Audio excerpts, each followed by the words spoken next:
Kalau prosesnya namanya pemeriksaan setempat, karena itu atas permintaan saya ke pengadilan, biar semuanya terbuka, terungkap, kita minta dilakukan pemeriksaan, sekaligus juga dilihat bagaimana respon anak-anak terhadap seseorang.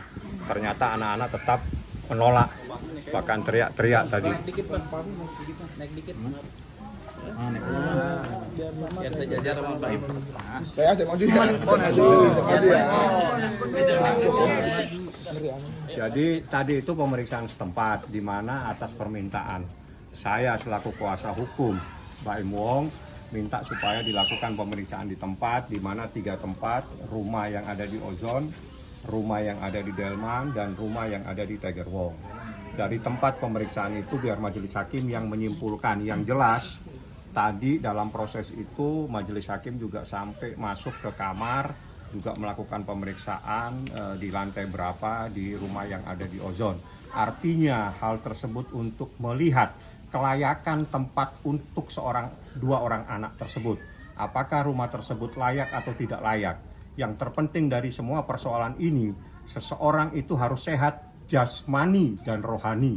Apabila ada salah satu yang tidak sehat, baik jasmani atau rohani, tidak harus mendapatkan hak hadona. Jadi dilarang seseorang mendapatkan hak hadona apabila ditemukan adanya tidak sehat secara jasmani, seperti itu.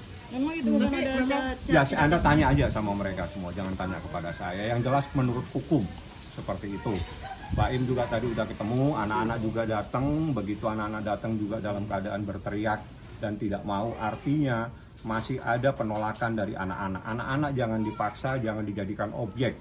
Anak-anak juga punya hak untuk menentukan, walaupun dia anak belum memayis, belum 12 tahun, tapi dalam situasi tertentu, berdasarkan surat edaran Mahkamah Agung, berdasarkan jurisprudensi Mahkamah Agung, sekarang yang terpenting itu adalah apa yang terbaik buat anak-anak, bukan apa yang terbaik buat orang tuanya. Itu adalah perkembangan dalam proses hak asuh anak. Seperti itu sekarang. Dan buat Mbak Im sendiri gimana Mbak Im? Mbak Im mungkin bagaimana? Pertemuan Paula dengan anak-anak tadi. Ini sebenarnya niat baik dari pengadilan sendiri sih ya, mau tahu banget situasinya seperti apa. Dan memang satu-satu tempat tadi saya saya juga nggak tahu zone. Saya juga tadi main pendek, saya dari sini tiba-tiba udah ada di Tiger Wong. Karena saya ganti celana baru dia ke mereka semua ke mana, ke Delman, nyari tempatnya, lihat situasinya. Dan kan ada CCTV juga yang jatuh, dia lihat CCTV-nya di mana, saya kasih lihat ini di sini. Dia lihat situasinya di rumah juga. Tadi sempat kita dengar anak-anak nangis tuh kenapa sih? Ya tidak mau. Anak-anak tidak bisa dipaksa, dia tidak mau, dia nolak. Tidak mau sama ibunya? Tidak mau dengan ibunya. Jadi aneh bagi saya apabila seorang anak tiba-tiba menolak kehadiran ibunya. Ada apa terhadap ibu tersebut sampai anaknya pun menolak, apalagi suaminya sudah jelas pasti menceraikan. Ya, anaknya saja menolak. Sebenarnya kita semua juga nggak mau anak itu seperti itu, beneran. Pas datang seperti itu, cuman pas sekolah juga sebenarnya enggak kok. Anak-anak baik, dan pas anak-anak baik, kelihatan baik, saya suruh anak-anak untuk di depan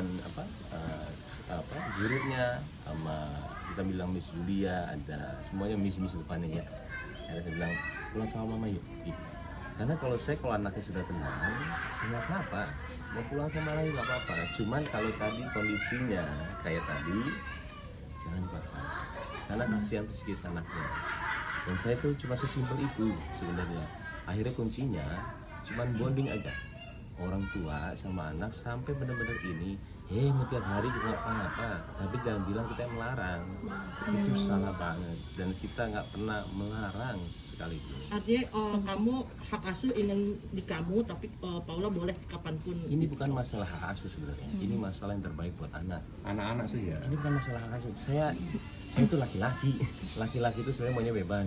Kalau bisa saya nggak ngasuh anak, tapi gimana? Kita punya tanggung jawab sebagai orang tua. Saya mau perkembangannya bagus di orang tua yang sehat, beneran apa adanya saya bilang. Kalau misalkan memang seperti itu, saya punya tanggung jawab. Dan saya sudah berusaha untuk bilang pertamanya sama Paula secara damai, yuk daripada ini semua keluar, yuk kita baik-baik. Dan dia mau. Kita nggak usah bilangnya maaf ya pengkhianatan, dan dia bilangnya perselingkuhan ya, nggak usah bilang. Dan Paula mau, ada buktinya semua yang saya edukasi. Dan setelah itu tiba-tiba dia geser karena opini orang kali ya, dia nggak mau.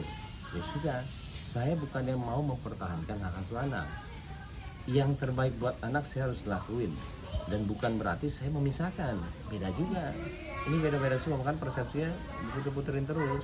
Nah ini saya apa adanya bilang, dan alhamdulillah hakim kesini lihat semuanya. Lihat, tadi Lihat datang semuanya. ke rumah yang ada di Ozon, ya udahlah dilihat seperti itu, silakan hakim yang menyimpulkan. Juga datang ke Tiger Wong, tempat anak-anak bisa bermain dan sebagainya. Dia bilang, wah ini tempat pasti nyaman. Ya pasti nyaman anak di situ. Dan terakhir ke rumah ini. Ini sebenarnya permintaan saya sebenarnya sama pengacara mereka, sama pengadilan ketika pengadilan baru 2 kali 3 kali.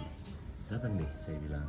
Daripada saya yang beropini sendiri, kejadiannya seperti apa, yang satu membela, yang saya seperti bukan begitu. Datang deh. Jadi tahu semua sendiri. Akhirnya mereka datang alhamdulillah dengan niat baiknya melihat sendiri kok. Dan bukannya kita menghalangi untuk ini, enggak. Saya mengajarkan yang baik setiap hari sama nak. Tapi soal jasmani dan rohani sendiri Ditanya artinya kepada yang ada- bersangkutan. ya, tadi Ya. sudah kita tanyakan kan tidak ada respon, artinya dari pihak Kalau tidak ada respon ada dua, antara benar dan tidak benar. Yang jelas biasanya kalau tidak pasti membantah. Kalau diam ada kalanya benar. Itu logika di dalam tanya bertanya. Ada kala kita bertanya dengan seseorang diam itu berarti membenarkan. Karena diam itu bisa dikategorikan membenarkan tentang sesuatu yang jelas. Dalam proses persidangan itu terungkap adanya seorang istri yang durhaka kepada suami, ada seseorang istri yang nuyus, ada seseorang istri yang berduaan di dalam sebuah tempat yang bukan pada tempatnya, di mana laki-laki tersebut bukan muhrimnya. Menurut syariat Islam itu adalah dilarang dan itu adalah istri yang durhaka. Itu adalah fakta-fakta persidangan. mungkin Baim sendiri gimana Baim menanggapi itu gitu.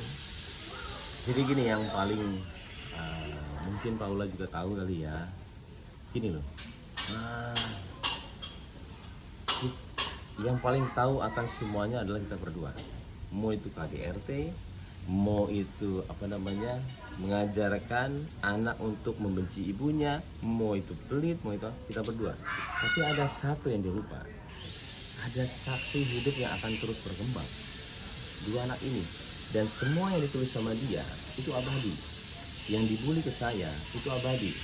Suatu saat anak bisa baca, dia akan nanya sama saya, ini apa KDRT? Bukan. Nih, saya akan memperlihatkan sekolah besar sama anak saya. Pasti itu abadi dan dia akan melihat satu yang tidak mungkin dilakukan sama semua kejadian ini. Kemarin saya dibilang saya mengajarkan yang tidak baik sama anak. Anak nanti sudah gede, dia baca. Dan setelah itu dia akan menanyakan sama saya, Pak, kok mama ngomong kayak begini? Papa kan gak kayak begini. Dia lihat komen semuanya. Kok satu yang saya takut dia itu membenci ibunya nantinya. Dan ini yang gak dipikirin sama Mila. Saya tuh takut sebenarnya, takut anak-anak itu berbalik nanti sudah besar. Saya kan pernah 12 tahun, 14 tahun, 17 tahun lebih bahaya. Dia punya opini tajam banget sama orang tuanya. Tinggal enggak. Dan semua ini asli akan dibaca sama anak saya. Saya berbulan-bulan sampai setahun, saya benar-benar dihajar sama semuanya, tapi berusaha saya diam, cuman karena anaknya. Saya takut anak saya baca apa yang saya lontarkan mengenai ibunya. Makanya saya cuman ada di pengadilan aja. Cuman saya bingungnya, semua apa yang dilakuin sama Paula itu yang bisa dibaca sama anak-anak saya semuanya. Dan alhamdulillah saya bukan orang seperti itu. Mas, tapi untuk anak-anak masih kecil, ada nggak sih pertanyaan dari anak-anak atau kondisinya sekarang seperti apa sih Mas Ahmad? Dia sudah melihat, dia sudah ada kemarin ada gosip juga makin ya. Papa makin belum bisa baca dia. Jadi kadang-kadang iya dia kan swipe karena yang satu suka banget sama Kimberly. Papa main ini. Dia nggak tahu kan di situ kan tulisannya sebenarnya digosipin ya. Nah kayak gitu-gitu kan enteng-enteng gitu yang nantinya paling 2 tahun lagi dia nanya sama saya.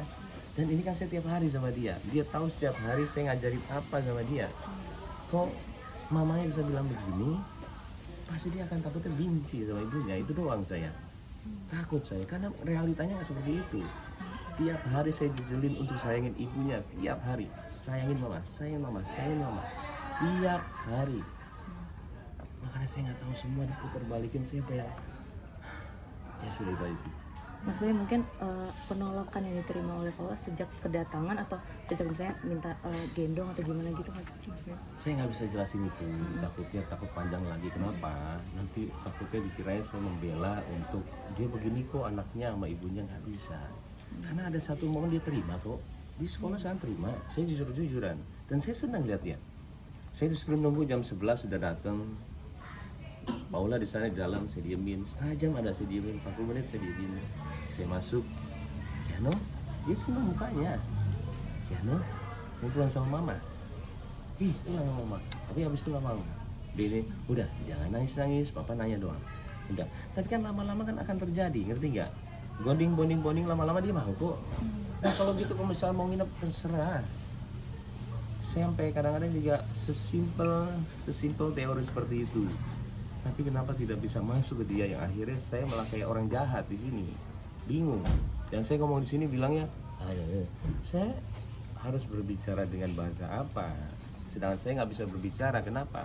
Di mata kalian yang nonton segala semuanya, saya dikira membela diri, salah lagi. Tapi respon dari Paula sendiri saat hari ini seperti apa? Aku nggak tahu saya.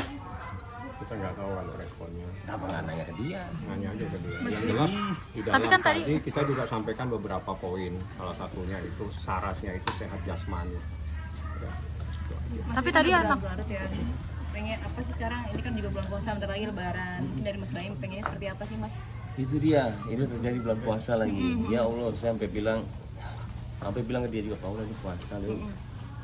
Ini puasa loh, jangan mengumbar sesuatu yang tidak benar, karena dampaknya gede. Dan ini kan setan lagi dibelenggu. Jangan sampai kita menjadi sesuatu hal yang kita diinginkan.